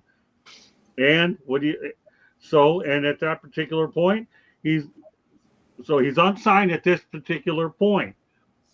Now, as we continue on, okay, now our most recent update is he's reportedly planning to step away from the NBA and retire if no team shows interest in him soon. The former MVP is 36 years of age and is entering his 18th season. So the main thing is, should Russ retire? And again, the reason why I've broken this down into 4 stages is, one, he turns down an option, a player option, which he should have kept, because Michael Malone, his only security blanket, got fired, and now he's with ESPN. And I think Michael Malone's going to do a really good job at ESPN. And the only chance that Russell Westbrook has to get back in the league is probably Michael Malone. That could be another story for another day. I wish Michael well. I worked with his dad, Brendan, with the Detroit Pistons back in the Bad Boys era, and I had a lot of great memories of him. So again, the paper trail on this one goes back to he gets benched, coach sits him, declines his option, and Sacramento, and then obviously remains unsigned, and now he's kicking to retirement. Marvin, that's a lot, but go ahead and take it from there. Listen, this is in my opinion, a first ballot Hall of Famer. This is a former league MVP, all-stars. He's broken records. I mean, Russell Westbrook is somebody in the league, or he was at one point. He's at that point. He's at that time, in his career where, he's trying to determine, does he still got it? Does he still have the passion? Does he still have the desire to get up and go train? These are things you have to think about. And then from there, is there a demand? Is there a demand for him? Can he be somewhere where his family feels good? Can he go somewhere and compete? Is he chasing the bag? I mean, he has a lot of things to think about. At the end of the day, I think, pro sports is a young man's thing. I really believe that. I think that's what history shows us. I think that sports medicine is real, and these guys are finding ways to stay young and all that. But at the end of the day, I mean, for him, if he's not desired the way he wants to be desired, and he doesn't go for it to a contender, is he really going to want to play again? I don't know. I think it's hard 18 years in. He's not chasing the bag anymore. At this point, you want rings. You want peace of mind, memory, family. I could see him heading out and ended up being on a podcast with us. That's what I could see. I'd love to have him. He'd have to deal with me. As soon as I get one, and I get him, Marvin, you'll be the first phone call I'll make. All right, we'll go ahead. We'll turn it over to Jacob. What are your thoughts about Russell Westbrook? Well, I can't wait to meet him. When he meets me, he'll love it. But still, it's the big thing about this is this happens to so many athletes. That's why and Marvin, this is your first time on here. I promote business with sports all the time. I promote them. I promote the Patrick Mahomeses and all of them getting the business deals, doing all that stuff. I want to see that because so we don't see these situations. This is not a broke dude, mind you, okay? This ain't a broke dude. It's just a guy that's all they've known. This happens to so many athletes. It's all they've known. And, I'm going to be the same. And then I killed the option. They don't want me like they used to. And and guess what? Your life comes before your eyes at this point in time. You've been doing this since you're 3. You're doing it, and you don't know anything else. I've talked to tennis players. I told you I play tennis. I've talked to them. They hate doing their life, but they've been doing it since they're 4 years old. They don't know anything else. This is why I promote this with all this type of stuff. Not to say that Russ is broke. He's not. But you need to have other things to go in life. You need to find the email boardroom and just keep reading all those business ideas and do that stuff and retire earlier. Retire earlier. So you have other ideas. You can be able to and you can be able to get with the younger ones in the league and tell them so they don't go broke. You can be able to mentor them. And that's all I want to be able to say is I don't want to see too many 18-year players anymore. I don't want to see it because the athletes are just too good now. They're just too good now. You don't want to be dealing with the 38-year-old dealing with the 22-year-old back in the 70s and 80s. It was just the old grandpa who still beat you off the wing. Anymore? No way. They're just all too good and too strong. All right, Chris. Yeah, listen, the guy's been he was seventh in the sixth man of the year award the last 2 years. So listen, if he's still got the fire in his belly and he still wants to play, just prepare and be ready in case somebody wants to sign him. He could be a good guy coming off the bench if that's what he's willing to do. And obviously he is the last couple of years being, a decent sixth man of the year. So listen, if it's still in it, if he still wants to play, he should be preparing in case somebody does call him. Will somebody call him? I don't know, but you never know. Injuries happen. We know in training camps. So if that happens, he might be the first guy a team calls. All right, Candy. He's a member of the NBA 75th anniversary team. He's a 9-time NBA All-Star and earned NBA Most Valuable Player for the 2016-17 season. He's a 2-time NBA scoring leader, having led the league in 14-15 and 16-17, a 3-time NBA assist leader, back-to-back All-Star games, MVP. He is one of 3 players in NBA history to average a triple-double for a season. He has achieved that feat 4 times and is the all-time NBA leader in career triple-doubles. He's known for his ability to score near the basket, his rebounding, his durability, and his intensity as a competitor. He has played on 6 different teams in his career. He was quick. I mean, he's been playing since 2008. He's 36 years old. If a team wants to sign him, sign him. I mean, he can help a team. He also, I would think he would have some leadership qualities where he could lead some of the guys on a young team. Sometimes you look for mentors and leaders that have been there and can tell them, what to expect and all that. So if someone wants to sign him, go for it. I mean, the only thing I'll say about this is we move on to the next basketball one, and this one gets bigger than these other two. And that's, don't worry, Marvin. I'm just, how it is, and warmer, and hot, because the next one is. It's Russell Westbrook. I don't know why he is being disrespected. If I had a chance to sign the guy, I would. He just needs to be in the right system with the right coach. He's a talented player. There's a reason why he'll end up with the Naismith Hall of Fame at some point or another. One thing missing on his resume is a championship. I don't know. And I don't want to go any deeper than that. I hope he goes back to work. I do believe he still has some basketball left in him to help a team. And we'll leave it at that. Okay, and I met another basketball topic. This one's going to be coming from a friend of mine who I recently had an interview on the Motor City Mad Mouth show. You ever heard of Bob Ryan, Marvin? Yes. Of course. Of the Boston Globe? Mark? Yes. Good. What do you think of Bob Ryan? He represents Boston, right? He's a Exactly. big Boston guy. I grew up in New York. First thing I learned in New York is we don't like Boston. I'm being honest with you. Like, it doesn't matter, one thing that Jet fans and Giant fans agree on, and Met fans and Yankee fans, we hate Boston. Listen, what I know about Bob, he's been doing it for a long time. I have nothing but respect for somebody who's been in the game as long as he has, and he's had real impact. Especially for people in the sports world and in Boston. I can't say anything about the guy other than that, to be honest with you. Hey, Giants and Yankees, are you getting that? Okay, good stuff.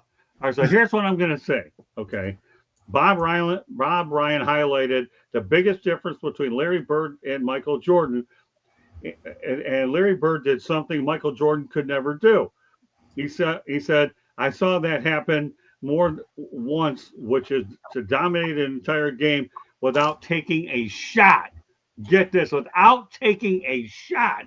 He continues to say he did this one night in Phoenix when he totally dominated the game with 7 assists, and they came their way back and helped the charge, and that's without taking the shot. In other words, the Celtics won, and he only had 7 assists. Bob Ryan knows Larry Bird better than anybody. He's worked with him more. And that's why I wanted to bring this topic in, Marvin. But I've always liked the Boston Celtics because the Pistons had to go through growing pains during the bad boys' day to get through Boston to become champions. Now, again, I have the utmost respect for those in New York because I thought Tom Thibodeau is a heck of a coach. I can't believe he got let go. I hope Mike Brown does okay in New York. I really do. If you're going to find a guy to replace Tibbs, I think they may have gotten it right with Mike Brown. Keep it on point with Bob Ryan. What are your thoughts about Larry Bird only having 7 assists and still helping his team win the game? That's a part of this thing. Everybody out there should be going out there and trying to digest. Larry Bird was that good. Take it from there, Marvin. Listen, unbelievable in a game of numbers where scoring is everything, and all you're trying to do is score points and stop someone from scoring. If you can influence the game without scoring these points, I mean, that just shows your greatness. It shows the respect people have for you. Obviously, all the work that you've done prior to that game speaks volumes, because if the other team is keying on you, thinking about you, worried about you, and you're not even scoring, I mean, you're the man.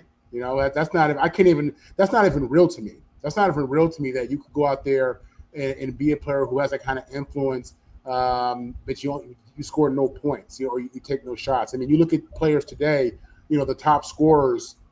I mean, it's just you wouldn't see that, but that speaks to his greatness, though. You know what I'm saying? And when you ask the great Michael Jordan, I mean, I've heard him on countless occasions say that Larry Bird was one of the most fierce competitors, one of the best players he played against. And Mike doesn't give, to my opinion, he doesn't give a lot of credit. He doesn't give a lot of compliments, in my opinion, real compliments. But he does to a few, and Larry's one of those people. So Bird is one of the GOATs of sports. Period. I don't have a problem saying that.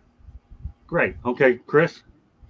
Yeah, you know what? Just getting back to Bob Ryan real quick. I remember watching him on the Sports Reporters. Loved that show with him on it. He was always great on there. And Larry Bird, I mean, he's one of the greatest to ever play the game. Easily top 10 player, amazing player. Did what he had to do to win games. I remember watching him play when he had the bad back towards the end, and the guy just gutted it out all the time. As much as I'm a Knick fan at the time, and I hated Boston, and I still hate Boston. We were so lucky to watch a guy like Larry Bird, Magic Johnson, and then Michael Jordan play. I mean, just the greatest players to ever watch, to ever play the game. So, Jacob, Marvin, Bob Ryan is number 1 in knowing about Larry Bird. Number 2 is you're looking above him, right? Me. I'm from Illinois, but I was a Larry Bird fan growing up completely. So I've got a lot of knowledge. Okay. Now, let me tell you this. Not only did he do that game in Phoenix, but he is the inventor of 50-40-90. And not only is he the inventor of 50-40-90, he averaged it for a 4-year stretch. Imagine that part. He could do anything he wanted with that ball. But the biggest thing about Larry goes back to the thing we were talking about with Russ about staying too long. He didn't stay too long. Larry, he was hurt. He was gutting it. He knew it, and he had his 49-14-12 game against Portland. He had that game, which it was also 41-11-8 for Clyde Drexler too. He had that game. He also had 16 assists in his the Boston Garden game in a playoff game. So the thing is, that's the way to go out, even if you don't win your title. Go out when people still have the memory that you could still do those little 49-point games, the things that make the fans go Larry, like they used to. Just one more time. And then go while they want you. And as far as Bob Ryan, let me say this part. It's hard for me to see Bob Ryan get older because I've seen him for many, many years, and I'm saying this. Bob Ryan deserves being the Mike Royko age of the memories that we have with the cigarettes inside of the place, with the click, click, click, click, click, click, click, click, click, click, click, all that stuff, and going to the bars and telling stories, smoke above them, smoking cigarettes and doing stuff. They belong in that mindset. It's hard to see them in the digital age when they're older and everybody else is so different. That's where I see Bob Ryan. That's where I saw Mike Royko. It's where I see all the old type guys. It's hard for me to see them in the digital age because they came from such a different era. Let me tell you one thing: if you see him in person, he looks fantastic. He's been retired for a while. Good. Candy, I'm glad to see that. You know. no, I know, and I'll tell you, I'm thrilled that he's one of my best friends. And anytime I need something, I got his number. He always comes on and helps me out. We've always spent time together. He's written books and he's taught me out. And I also mentioned mine. Candy, you have the last word. I have a few topics I want to get to, so we'll continue going. Go ahead, Candy. Anything you want to add to it, real quick? Larry Bird and Magic Johnson are known as one of the greatest rivalries in sports. Their rivalry began in college when Bird and Indiana State lost to Johnson and Michigan State in the NC2A championship game. The rivalry continued in the revived Celtics-Lakers rivalry in the NBA. Either the Celtics, led by Bird, or the Lakers, led by Magic, were present in every NBA Finals series in the 80s. Scott, you tell stories about Larry Bird, and one of the stories that you say is Larry Bird told you at one point to always think 3 steps ahead. Yeah. That goes to this not scoring and always assisting and thinking, okay, how can I get the ball to somebody else so they can score? How can I do that? How can I do that? He was very mindful of who was on the floor and who he was playing for. Very smart man, very talented. Okay.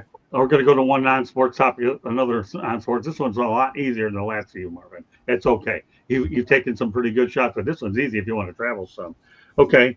Now, you're just so you know, I found out about this information in April because why? Because Candy and I are definitely we're going out of town on a cruise, right? So I like to do my homework when I'm going on a cruise. So get this: the European Union will require travel authorizations for Americans starting in 2026, starting in late 2026. Americans will have to apply for a now travel authorization called ETIAS. Boy, that almost feels like an eye test for me. Let me repeat that back so my eye doctors that are watching this can go ahead and see. ETIAS, all capital, okay, before this is before heading to most European countries. What do you think of that? You ready to get you ready to go to Europe there, Marvin? Is that in addition to passports? I mean, I don't, why do they need additional information or information from us? I don't get that. Well, it's just another authorization to go to Europe. That's all. Yeah, they're getting tricky with this stuff. They don't want to. Yeah, they are. They are, and I don't want to get to a point where people don't like Americans. I think we're already there. But, they're already there. Yeah, right. And so I don't know, Scott. Listen, right now I'm trying to keep it safe here in Atlanta. I hope y'all enjoy Europe, though. I hope y'all have a good time. Get all your paperwork signed, get your certifications and your stickers and everything. I got the passport part. We got the UK thing done. Now I know I have to do this, but I think we'll get away with it this time. Yeah. So, Chris, don't worry. I got one more great non-sports one, which is a doozy, but not as bad as what you had to deal with earlier. Okay. All right, go ahead, Chris. Well, what's the reason for that change? Like, why are they doing that? They want another authorization. When you sign a mortgage, you got to sign 9 million papers. When you leave here, they're going to make you work for it. And I'm sure we probably got to pay for it, right? Of course. I expect it to be free. So someone's making a buck off of this. Yeah, that's really what it's coming down to. There's a little greed here. But you know what? Greed is what the world what makes the world go around, right? So this is not surprising. It's another fee the average guy or the average woman has to pay to do something, right? So greed is greed. Well, I don't have to worry about it. So Candy does. Go ahead, Candy. What do you think about this extra piece of document we have to worry about?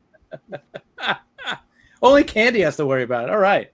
Oh, she handles it all. I'm not just send Candy. She's way more patient than I am when it comes to this stuff. So I need your address. I want to send Candy my bills too. This world that we live in now wants to know more and more and more about us. So let's face it, if you want to fly in the United States, you have to have the star on your license now because you had to take more documentation and get more documentation so that you're eligible.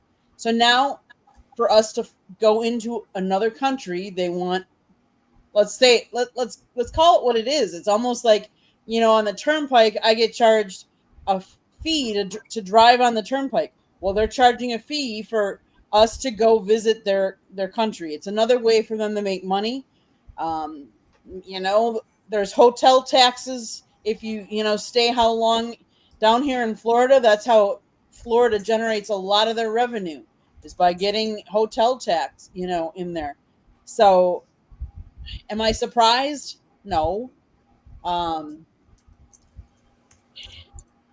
One of the things that I will say is I work for a bank, okay? And we charge fees, and people get upset about fees. Well, there are ways to avoid fees. If you don't want to pay this fee, then don't go there.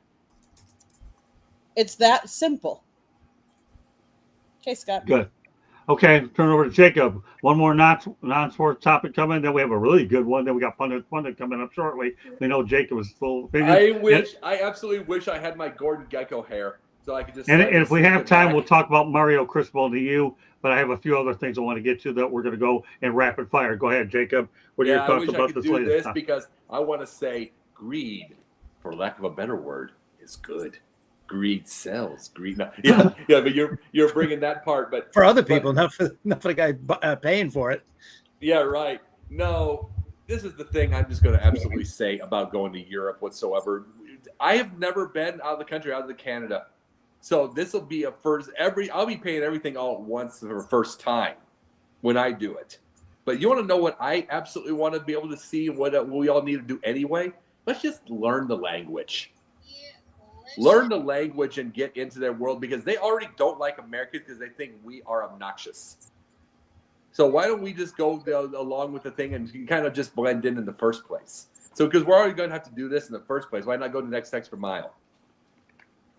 Okay, last non-sports topic of the night. I know, Marvin, don't worry, Marvin. I won't bombard you with them all the time. No, it's all good. It's all good. Is it good? Then you'll definitely like this one. Okay, get this, okay? In the middle of the month, I found out that this man, who, by the way, is named Ida Boudel Salam, a household name, by the way, and 5 months in jail because no one told him his bail was only $2.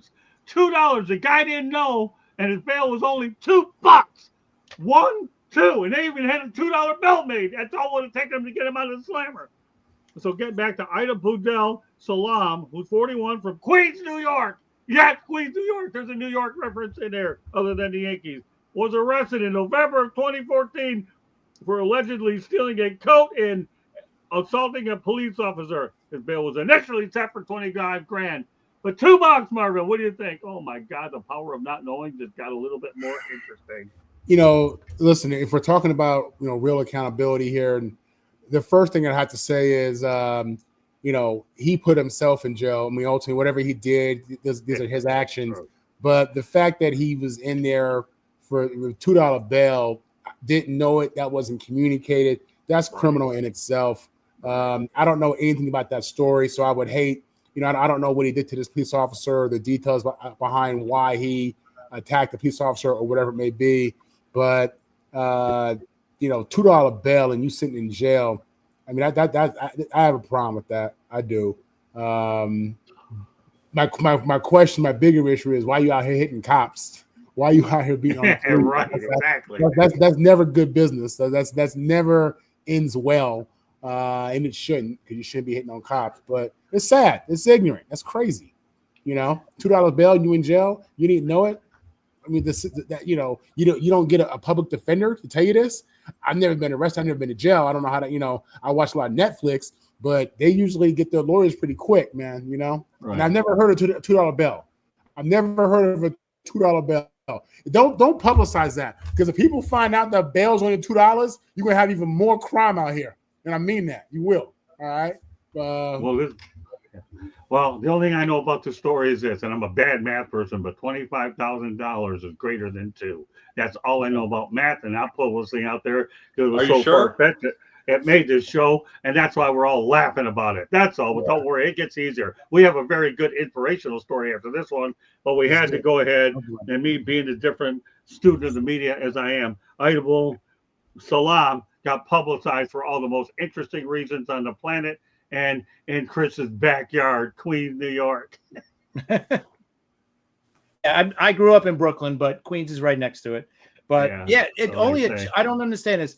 He gets $2 bail, because he punched a cop. He hit a cop. Is that? Am I? No, he didn't know. He didn't know it was reduced to $2, and it was 25 grand. That's yeah. Let's not read into this topic. It's supposed to be a fun topic. I don't want to turn this into something. I got you. No. I'm just curious. So, how did he not know? Like, wouldn't they have told him, "Hey, listen, your bail went down to $2"? Something like that. Yeah. All right. Good enough. All right, Candy. Yeah. And Jacob, No because we got pundit coming up shortly, but we have a really inspiring story in a moment. Go ahead, Candy. I don't even know what to start with this. The only thing I would say is people sometimes take dumb pills. And I'm sorry, but they do. It's like, how do you not know that your bail went from $25,000 to $2,000? It's something that affects you when you're like, he took a dumb pill. Sorry, that's all I'm going to say. Good. All right, go ahead, Jacob. Keep it simple, stupid. Even though the topic is stupid, but it was smart to put it in here. Salam in Islam means peace. And I'll say this: if you find out you have $2 and you already given there 5 months, you're not going to be very peaceful. Okay. But the biggest thing that I can say with something like this also is, dumb. Every bit of it, the Candy, every bit. And there are just too much dumb out there. But there's also but they take so much advantage of something like this because of an overload of cases, overload of everything, especially in that world. And that's what can be able to happen whatsoever. And the lack of communication and all that kind of stuff. And they probably more of these, there's probably to this day, 2025, there's probably more of these stories than we know.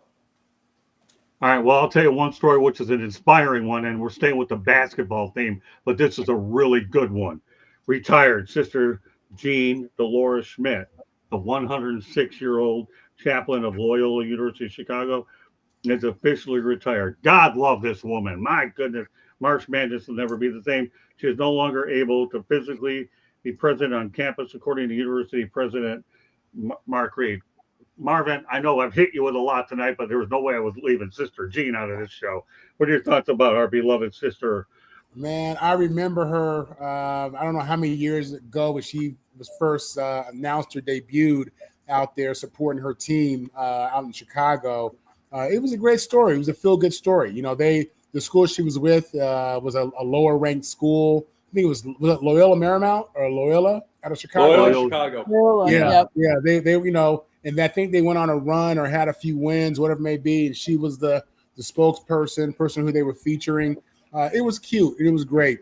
She's 106 years old. Oh my God, 106 years old. God is with her, and I have nothing but love in my heart for that lady. And I hope that she's able to live out her last days with a smile on her face. If there's anybody could do in this world, okay, I wish we could give this woman a hug.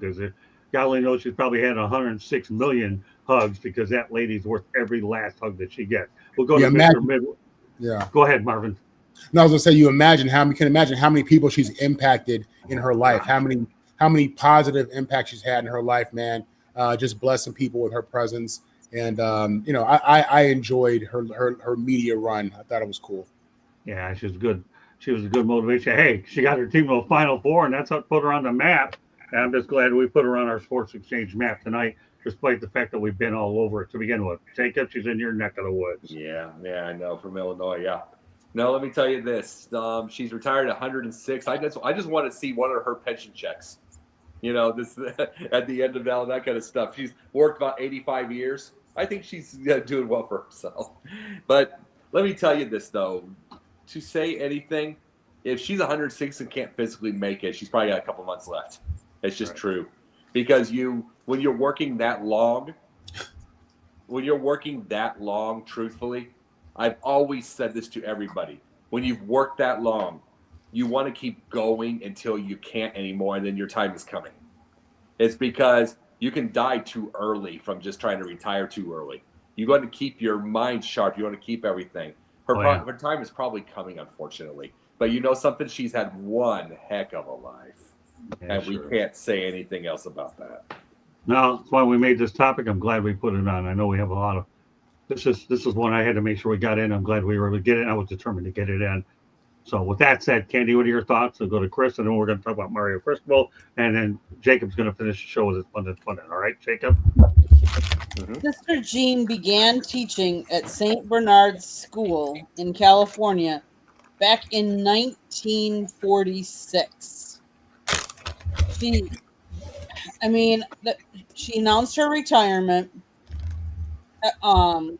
Jacob, just so you know, she said that the health setbacks were due to falling from her wheelchair in the spring and dealing with the summer cold. But she is gradually recovering, and she does intend to work upon being cleared. So, hey, 106 years old and she still wants to work. Good for her. It gives her purpose, gives her something to do, keeps her mind going. Keeps her in shape, keeps her invigorated, being around teams and being, a chaplain to them. Um, it just, I loved to see it because I thought it was cool how she supported the team and the team supported her. And in a day and age when a lot of people put the elderly out to rest and stuff like that, I thought this was cool that she was so involved. Chris? Yeah. Listen, God bless her. You guys have said just about everything. I hope one day the school maybe puts a statue of her or something at the school, maybe to honor her. I think that would be pretty awesome too. But God bless her, man. To live that long and awesome. Yeah. You know what, Steve? Chris, I think of Steve Reichel a lot because he's taught me an awful lot here as well. If it weren't for Stephen Reichel, I wouldn't know Marvin Powell and Ben Troop and all the other people. But I'll tell you what, if there's ever a person that there's a statue over at Loyola, Chicago, it's Sister Jean. Great stuff. All right, one last sports topic to get to, then we will wrap it up with Pundit's Pundit. Mario Cristobal talked about saying that the U is back on Kane's 305, one of our podcast sources. It's nostalgia theater in this country. Everyone wants to go back. Well, we don't want to go back.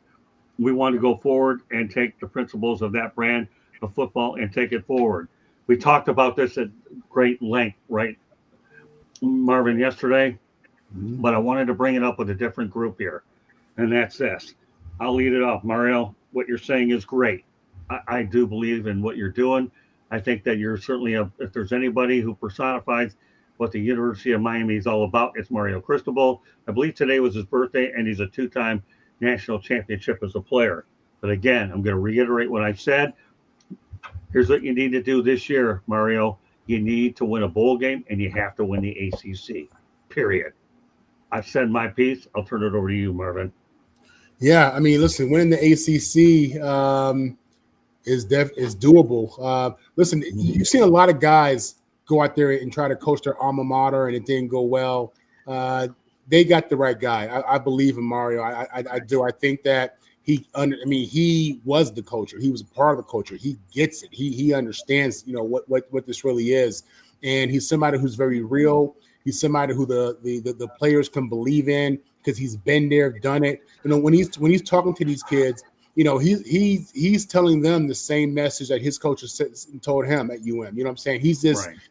Jimmy Johnson, those guys, Coker, he's relaying that same energy. Right. At the end of the day, I think that he has UM, number 2 in the country right now in the AP, I think it is. Exactly. Yeah, he is. Yeah, unbelievable. Quarterback. You have a quarterback. They got one of the best players in the country on the edge. UM is looking good, man. It's early. We're talking about fool's gold.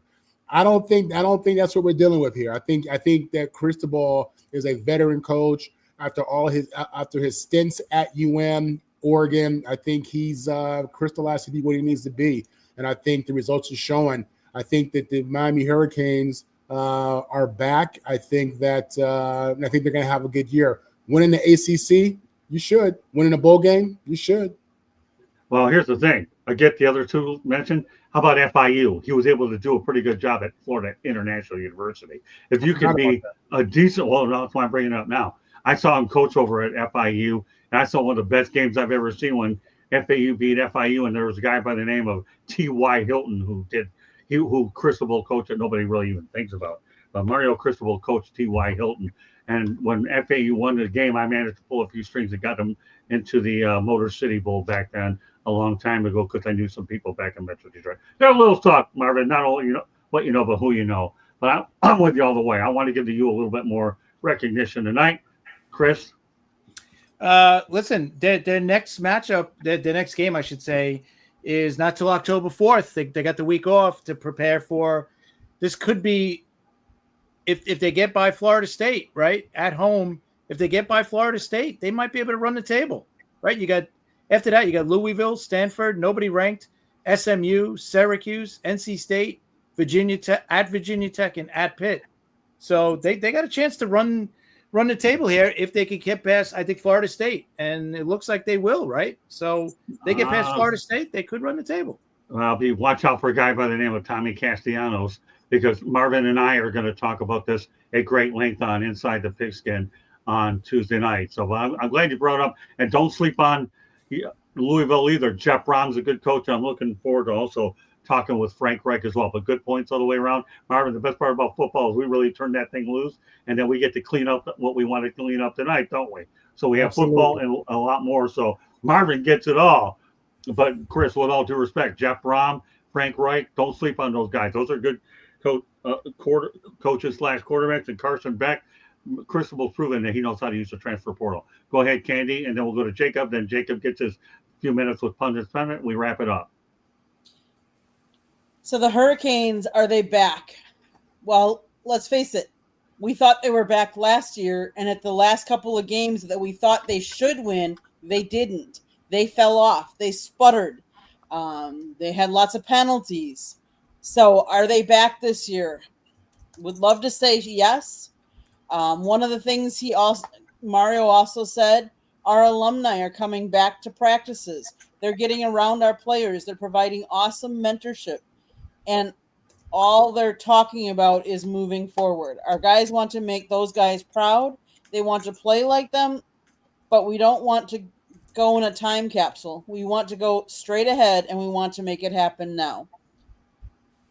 It remains to be seen what they're going to do. Their toughest test is going to be going to Florida State and playing at Florida State. They've played all their games so far at home with a home crowd in front of them. Now they're going to Florida State, which, if any of you have ever been there, it gets loud. It is very much a Florida State crowd. So it remains to be seen. It'll be interesting to see how they can handle that tough test on the road. All right, Jacob, you have last word on this topic. Then when you're done with that, we go to Pundit's Pundit. Well, we just need a 2025 version of wide right or wide left. We just need to get that. It's like there's no question. But no, the thing about it is the fact that when Miami is good, it's better for college football. And it's like when the Hurricanes are good, you get all the celebs, you get everything. It's an excitement. There's something different with it, and especially right now with Michael Irvin taking his nice fresh line of Coke before he goes nuts on that whatever he's spinning, whatever the heck he's spinning. He is absolutely insane out there, but he loves that was great. Yeah, and it's like there's no question that is a nice fresh line of Coke there every time he does that. But the thing about it is when they're having fun, that's the whole thing about it. It's like Miami is just better that way for that. So there's the big thing, and I'm like, I hope it well for him, and I would love to see Miami and University of Georgia go out in a playoff. I would love to see that, or yet Miami versus Tennessee, because there's some great teams this year. Yeah, well, John Bonamego, to me, used to be on Inside the Pigskin, and I think Marvin found that out yesterday through the chat room, right, Marvin? And yes. So I don't know, I love the Canes, but I love my guy, Coach Bono. All right, with that said, we'll go to Pundit real quick and wrap it up. Great job by the group tonight. We were all over the map, but I'll tell you, this group, I'm proud of this group in more ways than you'll ever know. If I could hug every one of you tonight, I would. I get one, but the other three deserve hugs too, but at least think no more. I'll take it up for all of them, okay? There you go. All right. Well, go ahead, Jacob. Pundit real quick. All right. Someone asked me the other day, what if I was to get myself bigger, which network would I want to be on? And I thought about it for a couple of seconds, but it didn't take long. See, I like what I'm doing right now. And it's like, and yeah, I can get bigger the way I'm doing it. I could get also bigger, faster with ESPN, hypothetical. I don't want that, though. Because if you watch any of their little pundit networks and everything like that, or their little debates, I'm going to say debates, it's the fact that someone has to say something stupid. Someone has to say something stupid every time to be able to catch it in every 15 minutes in their ratings. And it's like, and you know darn good and well producers are telling them they have to be the dumb one. You can't do that with me. I always have to be able to be honest. I have to be able to tell the truth, no matter what. And ESPN couldn't put up with that. So then you have the regular ones, the Foxes and all that stuff, but that's the same way, in a specific way, even if it's not as bad as ESPN. So what about Barstool? Oh, hell no. Because anybody that would want to promote Frank the Tank as anything, any kind of relevance, shows, and it brings in him screaming into the camera every time the Mets blow a game, which they blew another game tonight, thanks to my Cubs. But anytime he would want to scream, holler, everything like that, they don't want intelligence. They don't want any kind of debate. They want morons. So that wouldn't work. So what is the answer to my deal of what I would want to do? I'm here with Sideline Sports, and I'm here. The Sideline Sports works with South Florida Tribune. Right. I want to help build something, a highly intelligent company. You know, we all work together with this, that we have real debate, that no one's being told what to say and how to say it. I want every single night, I want all of us to be able to get on there and do that kind of stuff. I don't want anything for the ratings, or that we have to be able to be stupid, or any of that stuff. I want everybody to be smart and be able to have their knowledge. And that's the greatest thing about the internet right now, is we have this opportunity to build our own media, to build our thing. I've been an actor. I've been a trained actor. I still am. But I tell this to an actress friend of mine all the time. I tell her this. This is the best time now to be an actor or actress, whatever we want to say. Because you can be in Nebraska or Quincy, Illinois, where I'm from, and make movies. Heck, Quincy, Illinois has had 5 years now where they're having a film festival. Small little one. Last year they had Eric Roberts there. You can do anything you want at any place at any time because of that type of deal. You can go on that little phone that you see and create a short film anytime you would want. And it can be about some gecko crawling across because that camera is that good. We have these options. We have these deals now. This is the golden age of the world. Why do we need to go to ESPN? Why do we need to go to Fox? Why do we need to go to Barstool? Ugh. Why do we need to go to it's like, mind you, if I got called to something that I prefer and like, is the first thing I would say is, are you going to give me 100% freedom? Right. Are you going to give me 100% freedom? I can guarantee you 99% of them will say no.